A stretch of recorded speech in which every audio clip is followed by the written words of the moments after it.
Eu quero cumprimentar a todos com a paz do Senhor. Amém.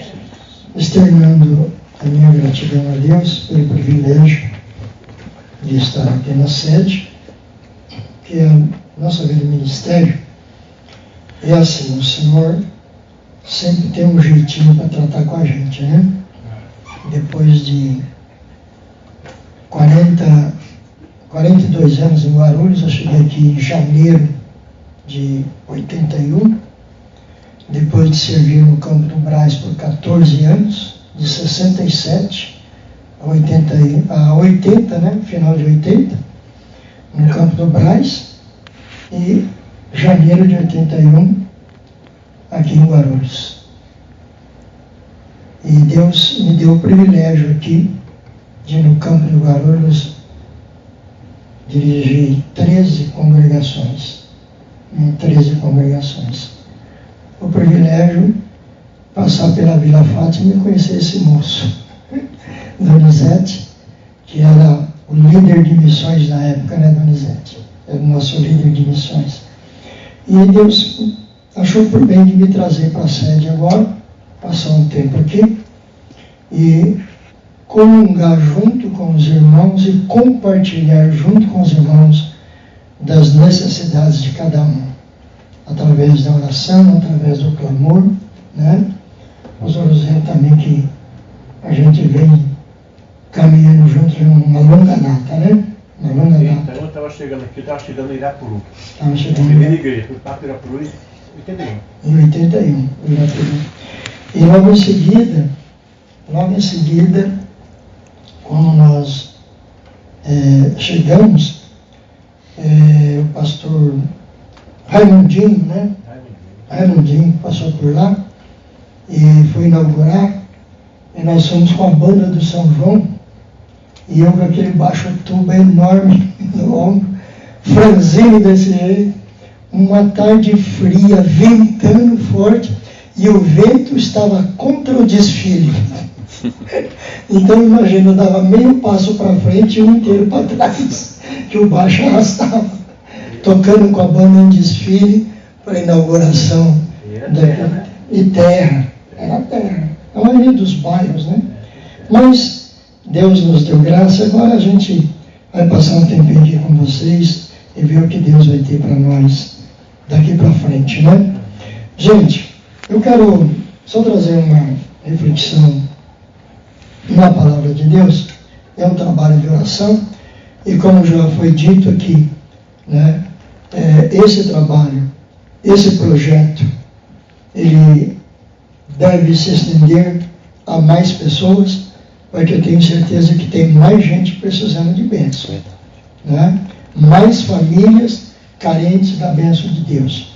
Eu quero ler 2 versículos na palavra de Deus. Evangelho segundo escreveu o Dr. Lucas, capítulo de número 18.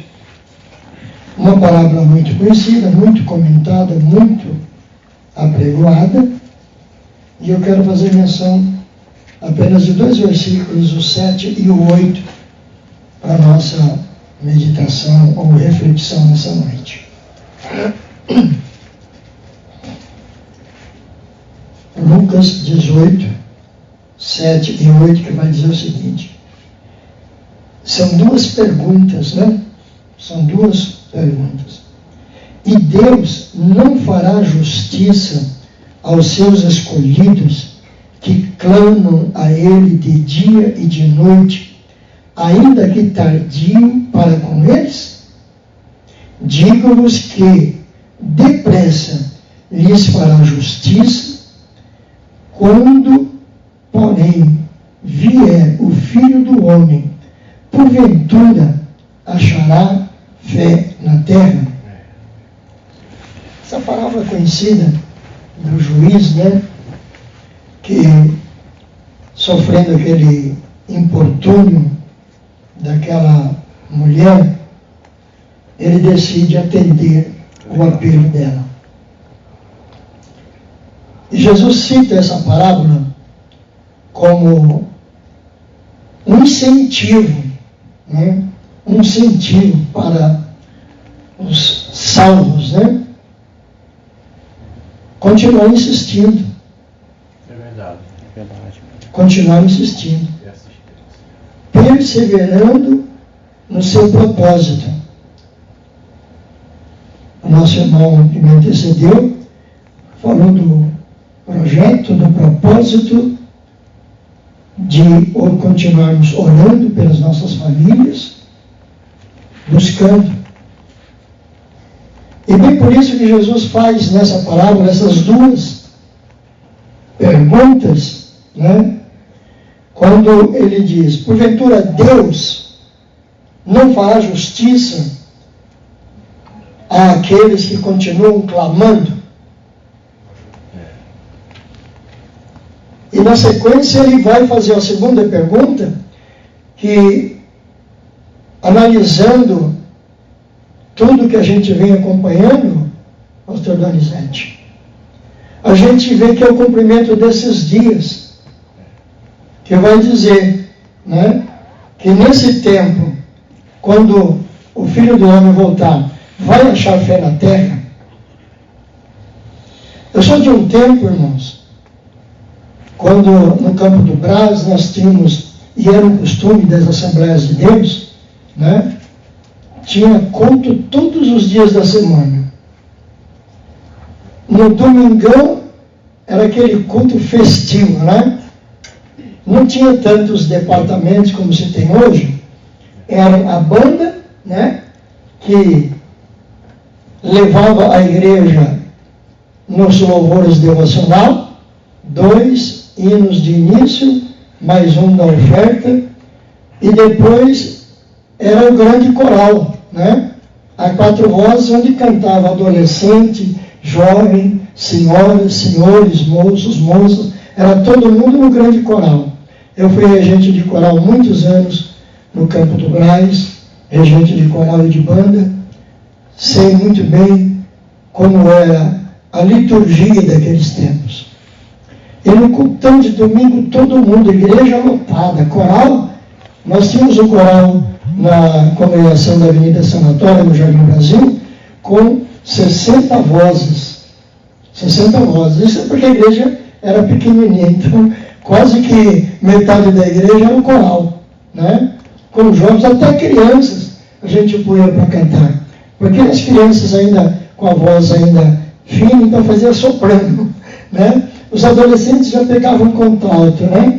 Os jovens já pegavam já um tenorzinho, e tinha alguns com as vozes mais graves que já conseguia pegar o baixo, né? E era dessa forma. Só que logo de cara, na segunda, o que era?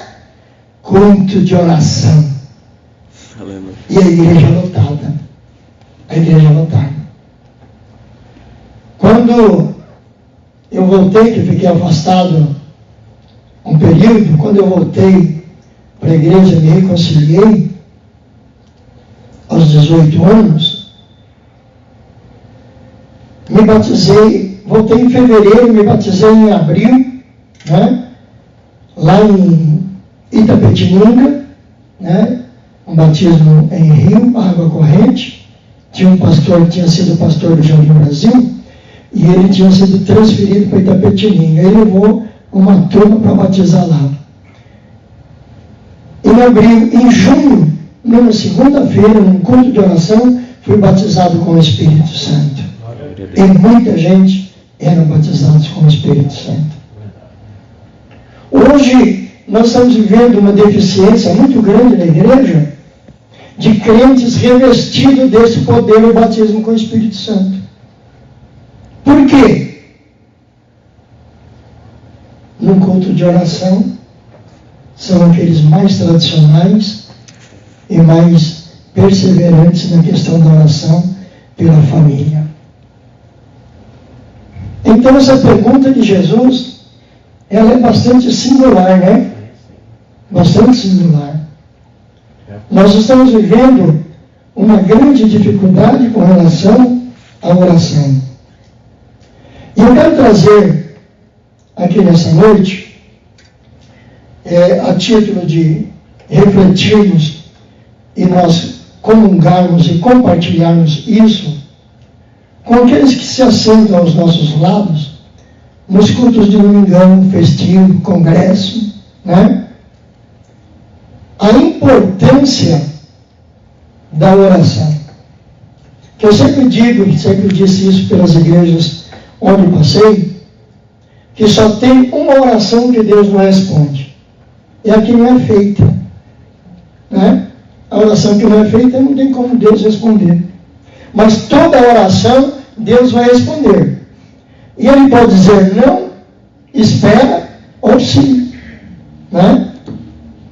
Porque tem que ser tudo de acordo com a vontade dEle. Como que Jesus ensinou a oração do Pai Nosso? Seja feita a tua vontade, assim na terra, como é no céu. Né? É a vontade dEle que prevalece.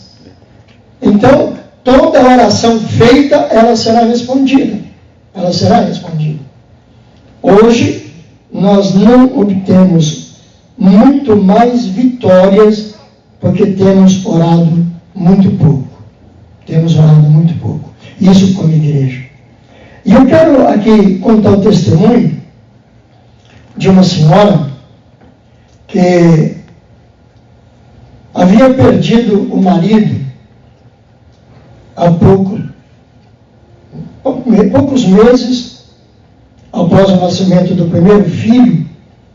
Ela perde o marido por enfermidade. Orou, mas, como acabei de dizer, a vontade de Deus foi de guardar aquele servo.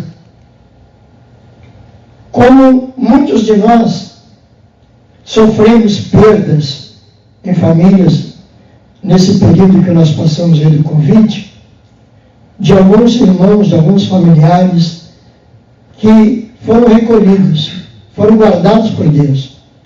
Por quê?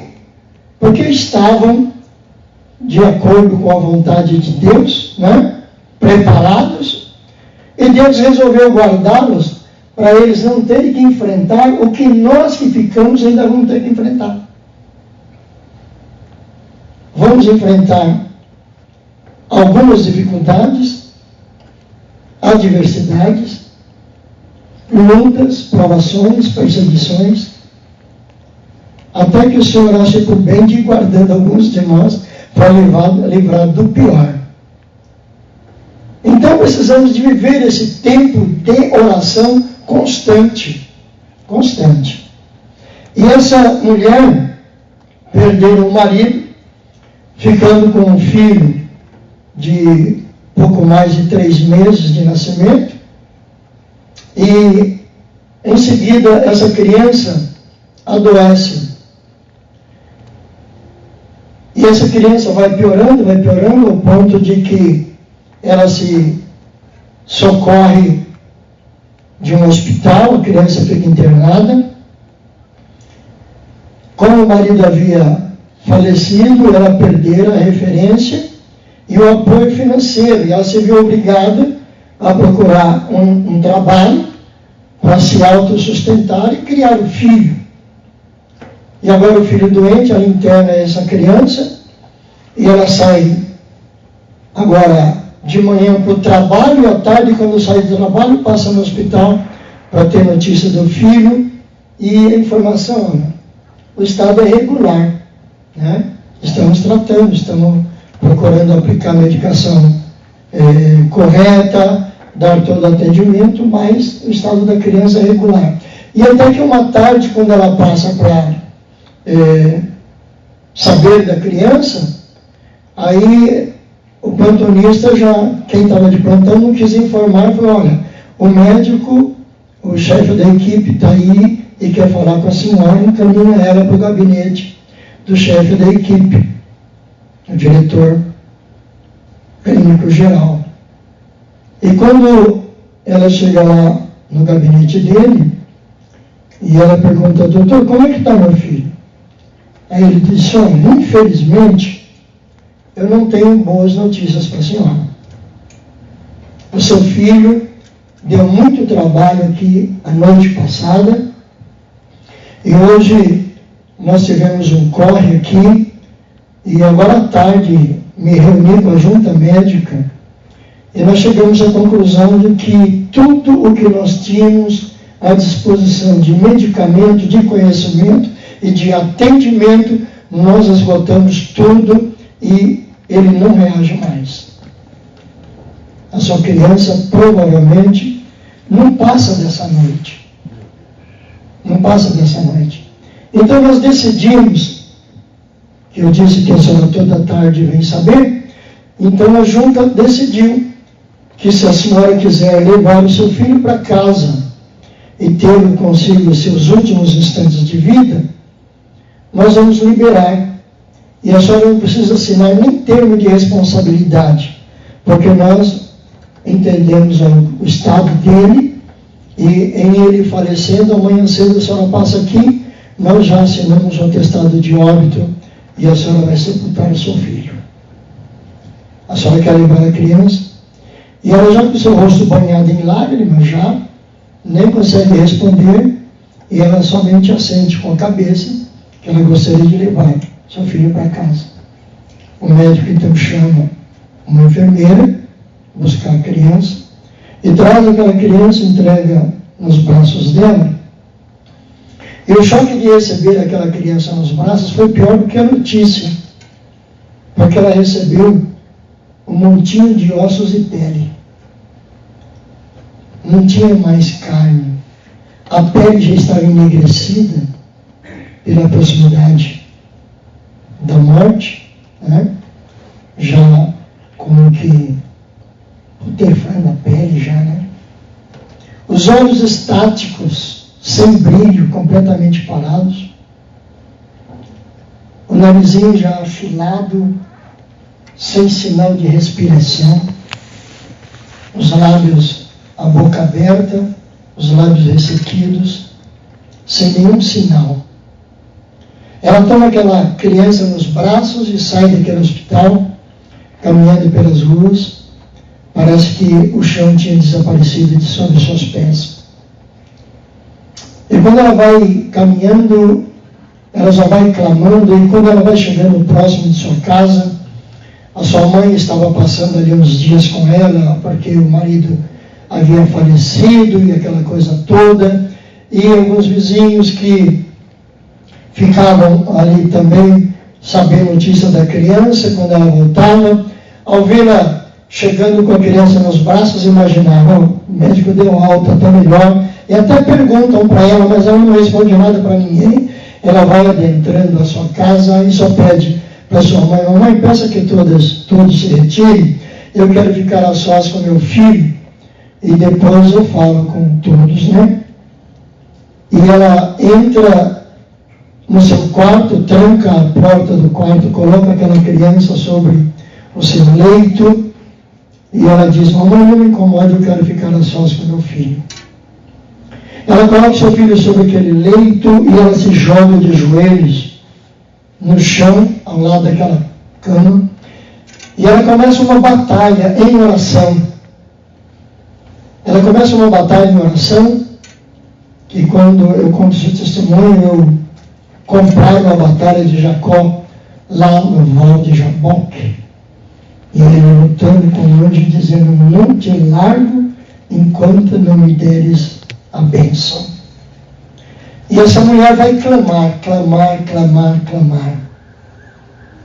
Ela vai se lembrando de várias situações que passou, e que o Senhor deu livramento através da oração.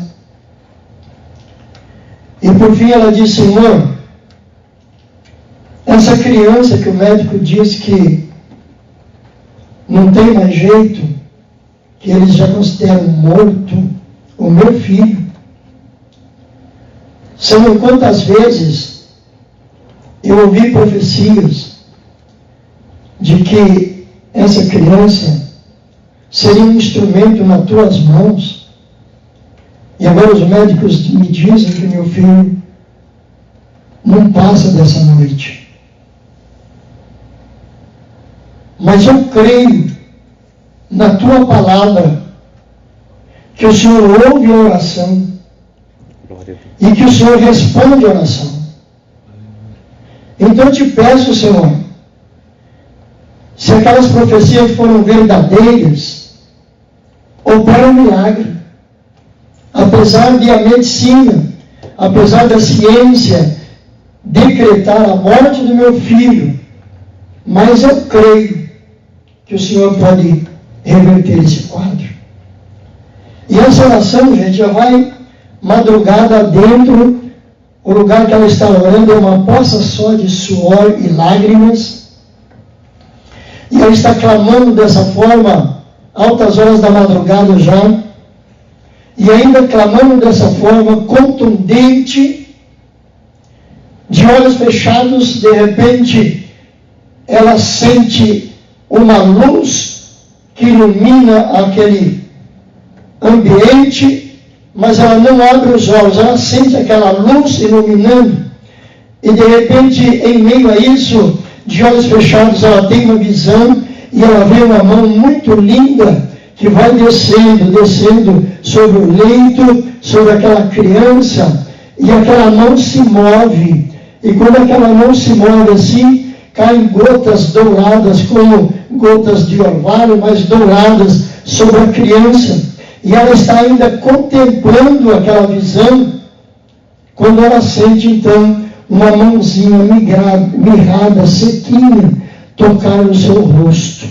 Aleluia. E ela abre os olhos. Glória a Deus.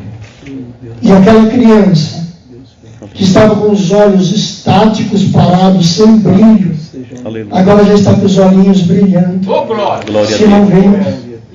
Aquela narina afilada, sem sinal nenhum de respiração, já está arfando, inspirando e respirando. E aqueles lábios ressequidos, aquela boquinha entreaberta, até esboça um sorriso, como que dizendo: mamãe, Jesus me trouxe de volta à vida. Ela se levanta então daquela oração, abre a porta depressa e chama: mamãe, mamãe. A sua mãe, ela de madrugada já estava deitada no outro compartimento, no outro quarto, se levanta correndo: que foi, filha, que foi? E ela diz: mamãe, prepara uma mamadeira, porque o meu filho agora só precisa de se alimentar. Glória a Deus. Oração. Oh, bendito é o Senhor. Aquele quarteto lá de Goiás, como é o nome daquele quarteto? Gileade. Eles cantam um louvor à oração, que oração é alimento. É a oração que alimenta a nossa fé.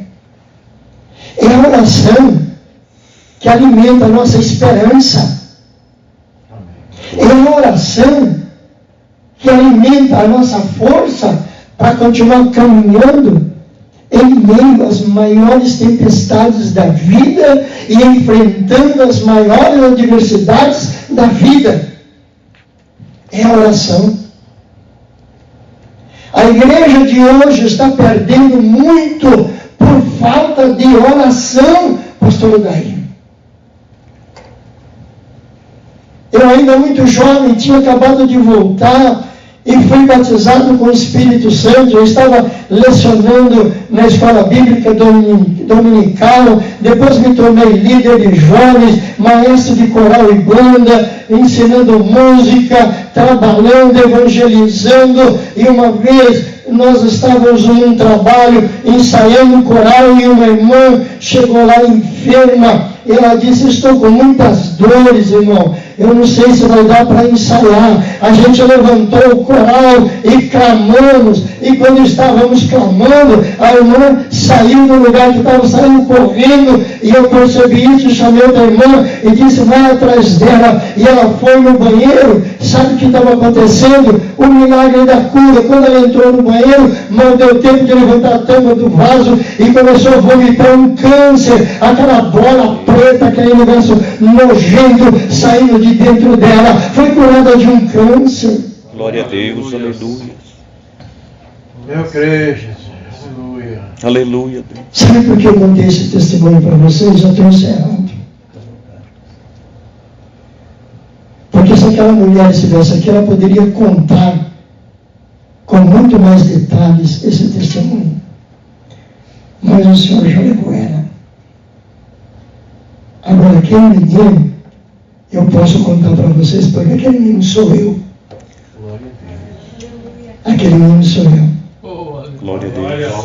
E sempre que eu dou esse testemunho, eu digo que eu sou o homem, pastor Daí, vamos ver, que vive a noite mais longa que alguém já viveu.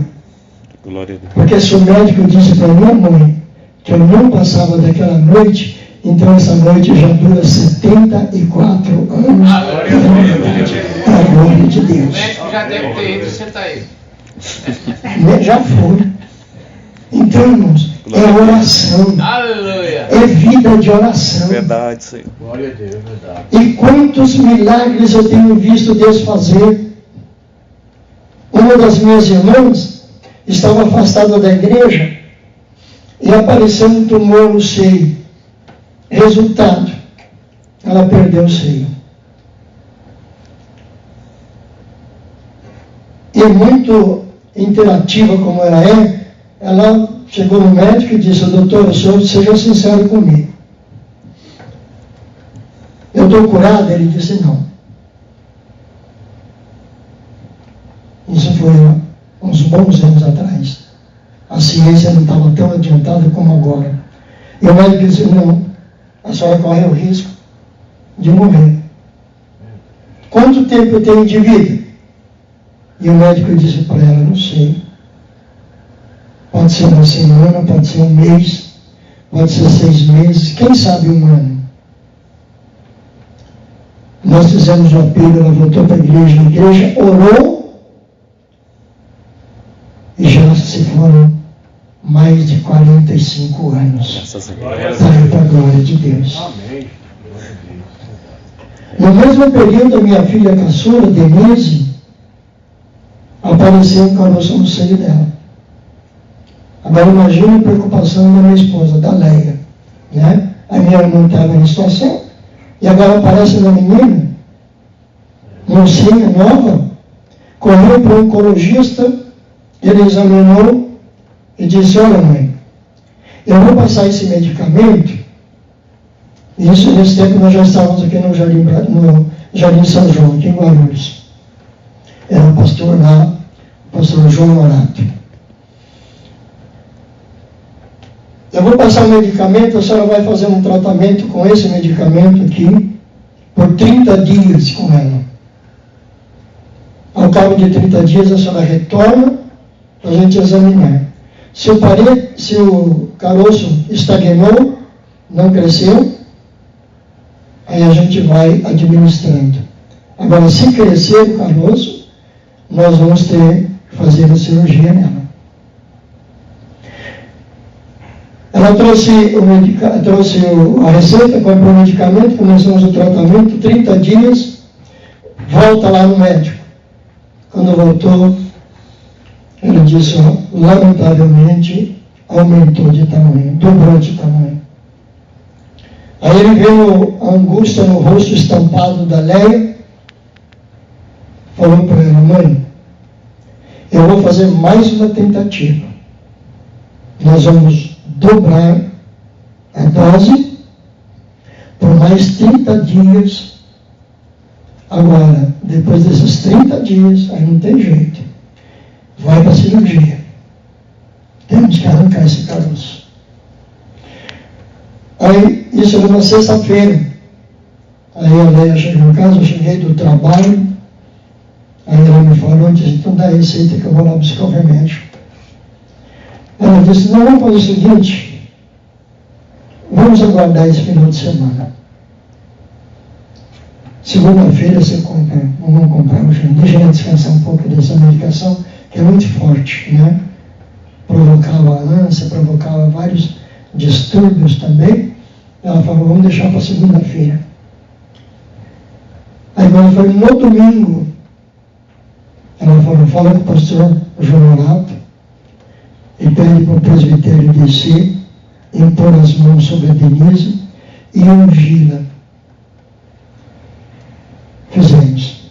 Pedi, o pastor João Morato pediu para o presbitério descer, ungiu ela, orou para a imposição de mão, vamos para casa. Segunda-feira ela liga para o oncologista: doutor, eu quero que o senhor examine minha filha. Mas peraí, você nem começou o tratamento direito, foi sexta-feira, mas eu quero que o senhor examine a minha filha. Ele disse, tá bom, já que a senhora insiste, eu não tenho agenda, então eu vou fazer um encaixe na terça-feira, e se eu não me engano na segunda, eu vou fazer um encaixe na terça-feira, a senhora esteja aqui na terça-feira por volta de 4 horas da tarde, que eu vou atender no período da tarde, e a senhora estando aqui, eu faço o encaixe entre uma consulta e outra. Ela foi, levou a Denise. O médico foi fazer os exames. Quando ele fez os exames, ele disse que foi o que aconteceu. O que foi o que aconteceu? O caroço desapareceu completamente. Ela disse o que aconteceu foi que Deus curou a minha filha. Glória a Deus. Eu creio, glória a Deus. Deus curou a minha filha. E outros milagres que Deus operou no meio da minha família.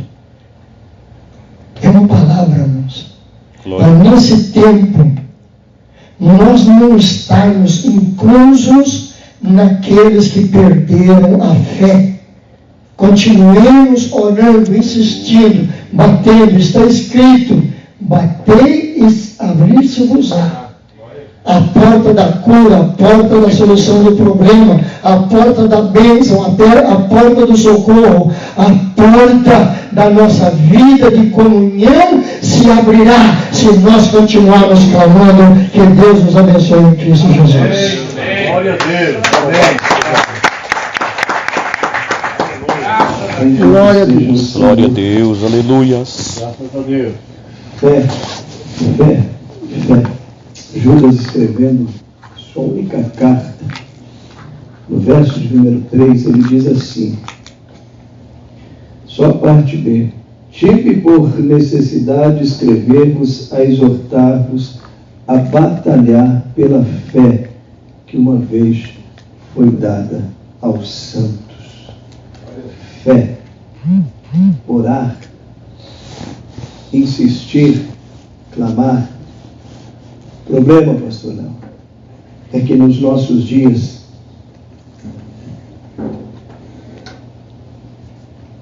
o povo não insiste com Deus.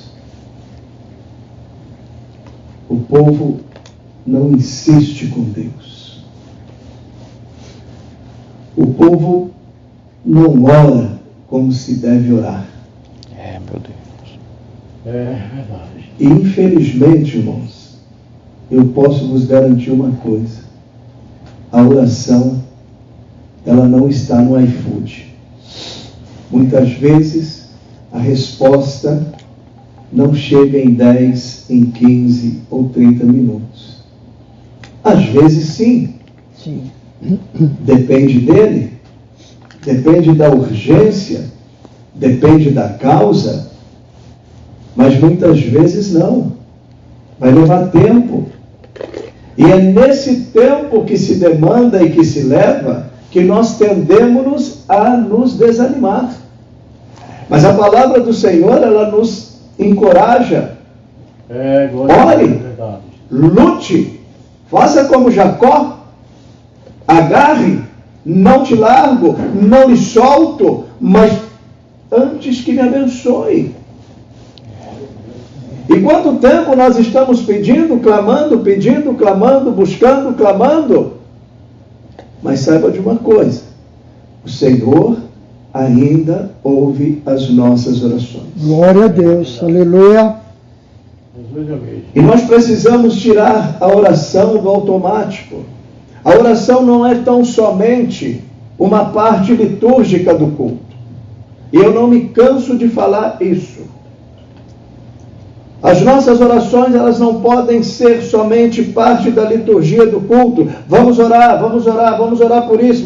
Não, meus irmãos, vamos orar, mas é depositar o nosso coração, é encher o nosso coração de fé, crendo que Deus pode operar, crendo que Deus pode fazer, crendo que Ele faz. Não é somente um cumprimento de agenda. Iniciamos o culto com oração, oramos no decorrer do culto, encerramos o culto com oração, Vamos orar para os enfermos. Tem sempre aqueles, mas será que Deus cura ainda?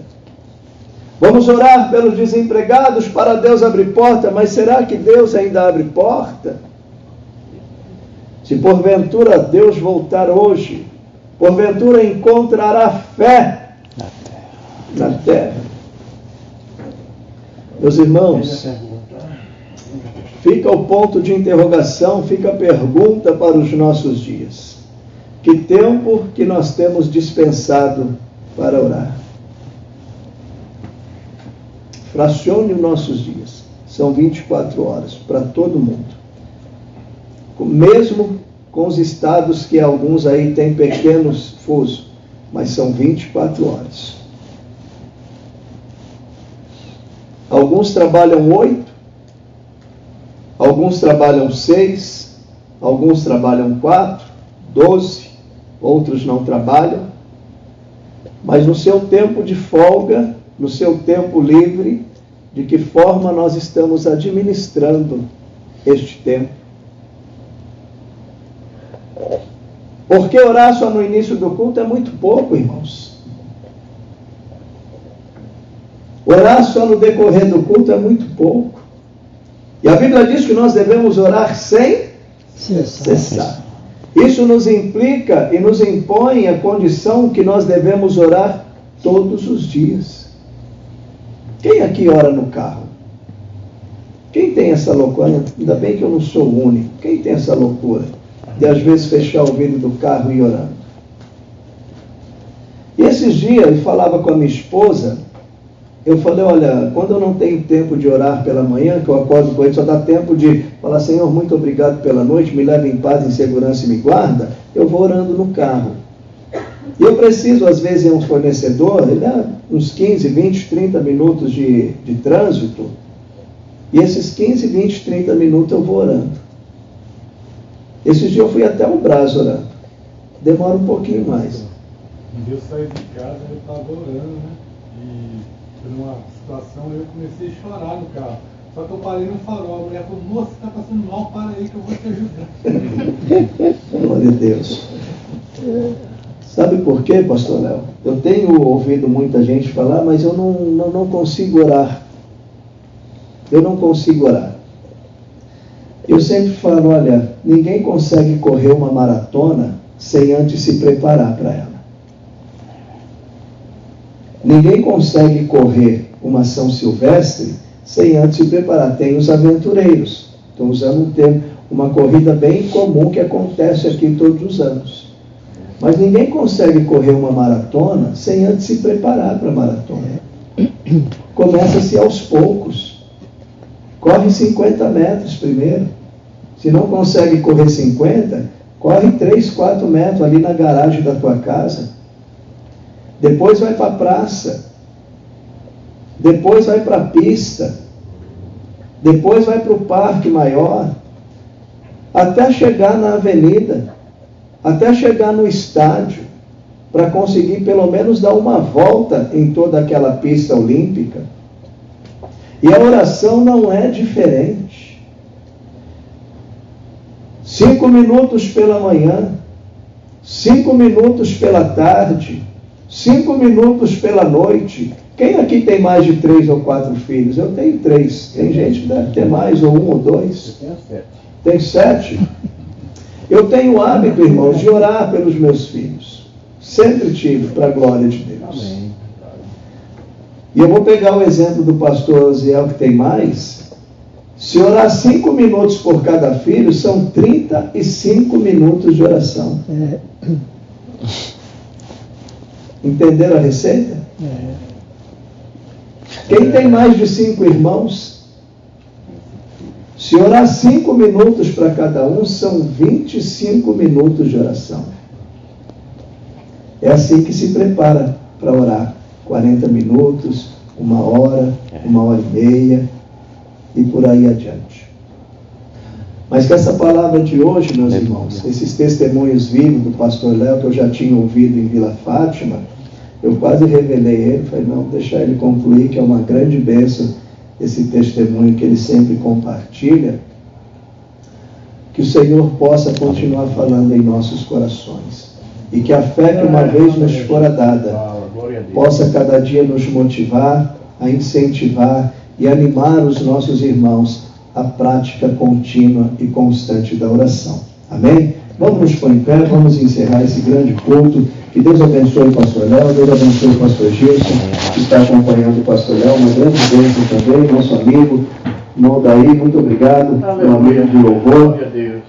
A todos, a família do presbítero Delan, que Deus abençoe também. Voltem mais vezes, toda quarta-feira, a partir das 19h30, nós estamos aqui. Como eu justifiquei no início, esse feriado aí, ele atrapalhou um pouquinho a nossa participação, tem sido muito bem cooperado, pastor, é o nosso culto de oração, mas hoje muitas famílias viajaram e acredito também que o trabalho da Almadiguá, que vai acontecer na sequência, que é a vigília, que eu não sabia, só fiquei sabendo ontem, possivelmente tenha aí feito com que alguns irmãos não venham para vir participar. Tem filhos, adolescentes que participam e toda essa questão que nós temos que administrar. Mas eu agradeço aos irmãos, às famílias que participaram conosco. Quero convidar aqui o pastor Osiel, que está orando e encerrando com a bênção apostólica. Meus irmãos, Deus abençoe a todos, em nome de Jesus. Amém. Paz do Senhor a todos. Amém. Seria muito pedir um minutinho, vocês, de pé mesmo, não vou falar mais do que um minuto. Me fez lembrar também o milagre que Deus fez da minha filha. Hoje ela tem 43 anos. E ela tinha 1 ano de idade. Meu pai disse, a menina não vai se criar, ela ficou curioso. E Deus fez milagre, mas não é isso que eu quero contar agora não. Ela tem 2 filhinhas e gosta muito de viajar. Eu contei aqui uma época dessa, ela foi para Israel, foi para o Egito, para Israel e foi para Roma. Quando ela saiu de Israel no domingo para ir para Roma, na segunda-feira choveu mísseis lá em Jerusalém. Que eu tive para dentro. Esse fim de semana eles foram para o sul. Ficaram fazendo um topo lá, Caxias, Gramado. E o ciclone estava chegando. Tempestade pegou lá. Estava chegando. Mas não pegou ela não. Só chuva. Chegaram no aeroporto, estava fechado. Foi cancelado o voo. Então, colocaram os passageiros no ônibus e levaram até Porto Alegre. 2 horas de viagem, chegou aqui em paz. Chegando aqui, deixou a outra filha minha lá em Extrema e veio sozinha para casa, no carro dela. Chegando ali perto do túnel, da Mata Fria, na Fernão Dias. Ela não sabe o que aconteceu. Não tinha água na pista, não bateu ninguém bateu nela. De repente o volante ficou bobo, ela saiu da pista, bateu no guarda-reio, voltou e ficou de roda para cima. Não viu o carro? PT, fica total. E aí, quando eu vi isso, ela falando isso no zap na família, eu falei, meu Deus, não é possível que não aconteceu nada com essa menina. Aí na conversa eu vi que ela estava aqui da minha filha aqui em Bela Vista, eu corri lá. Cheguei lá e estava arrumando o cabelo. Aleluia. Pai, não tem um arranhão. Depois, quando quiser ver aqui a foto do carro, não tinha um lado que não teve tudo amassado, o teto todo estourado. Irmão, não aconteceu um arranhão com a minha filha. Deus dá livramento. Um hematoma não aconteceu. E agora ela está de mala pronta já para ir para Angola. Meu Deus. Domingo, para Angola. Mas vai de avião, vai com a missionária, não vão por ela. Tá? O nome dela é Solange. Meu Deus. Solange. Ela gosta muito de viajar e é solteira, gosta de trabalhar e viajar.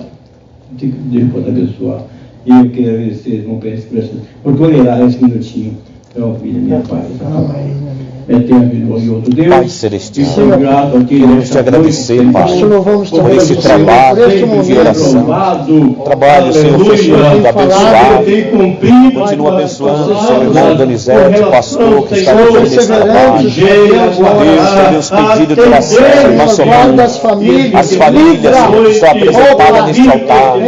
Que o Senhor possa cada dia, Pai, alcançar vidas. E a nossa fé cada dia seja, Senhor, acrescentada nada. nesta Como certeza, teu servo leu, batalhando pela fé, Pai Celestial, ser conosco, Senhor. Em nome de Jesus, que abençoe as famílias, que move as almas, em nome de Deus, em nome de Jesus. Amém. Amém. Deus abençoe a igreja, em nome de Jesus. Amém. A bênção apostólica, que é o grande amor de Deus, nosso Pai, a graça de nosso Senhor e Salvador Jesus Cristo e a doce comunhão do seu Santo Espírito seja com toda a igreja, hoje e para sempre. Todos podem dizer amém? Amém. Estou em parte, encerrado.